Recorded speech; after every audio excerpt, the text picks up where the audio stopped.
कभी कभी जब हम सपने देखते हैं, हमें उन्हें पूरा करने के लिए जागरूकता की आवश्यकता होती है।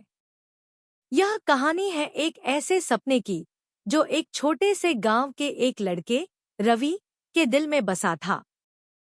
गांव के पास एक जंगल था जिसे लोग डर के कारण नहीं जाते थे, लेकिन रवि की आंखों में उस जंगल के प्रति उत्साह था।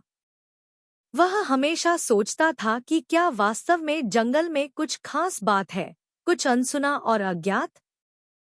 एक दिन रवि ने फैसला किया कि वह जंगल की खोज करेगा, लेकिन उसके गांव वाले और उसके मित्र उसे रोकने के लिए कहते रहे, यह खतरनाक है रवि, तुम जंगल में नहीं जा सकते।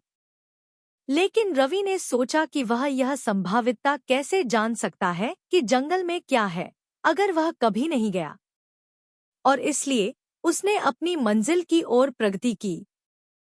जंगल में रवि ने कई रोचक चीजें देखीं। वह जंगल की गहराइयों में चला, पर कोई खतरा नहीं था। वहां पर एक छोटी सी गुफा मिली जिसमें एक पुराना पुस्तक था। यह एक जड़ी बूटियों के बारे में था जो जंगल में ही पाई जाती थी। रवि ने पुस्तक को लिया और गांव लौट आया। वहां पर उसने जंगल की खोज का अनुभव सभी के साथ साझा किया और उन्हें पुस्तक का बारे में बताया। लेकिन यहाँ तक ही नहीं, पुस्तक में एक चिट्ठी भी थी जिसमें लिखा था, यहाँ तक पहुँचने के लिए बधाई हो।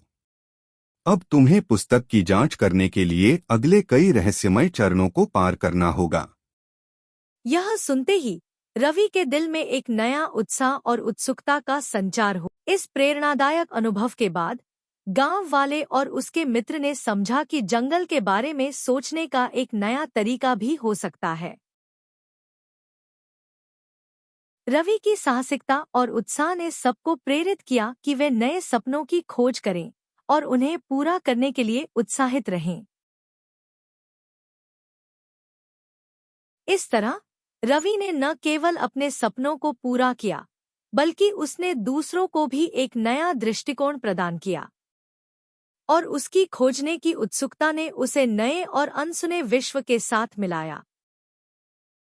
कभी-कभी हमारे सपने हमें अनसुने और अज्ञात भूमियों की खोज में ले जाते हैं, जहां हमें नई सच्चाई और प्रेरणा मिलती है।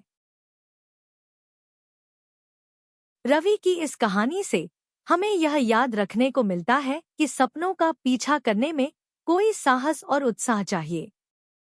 जीवन की सफलता का राज यही है कि हम हमेशा नए सपनों की खोज में लगे रहें और उन्हें पूरा करने के लिए प्रेरित रहें।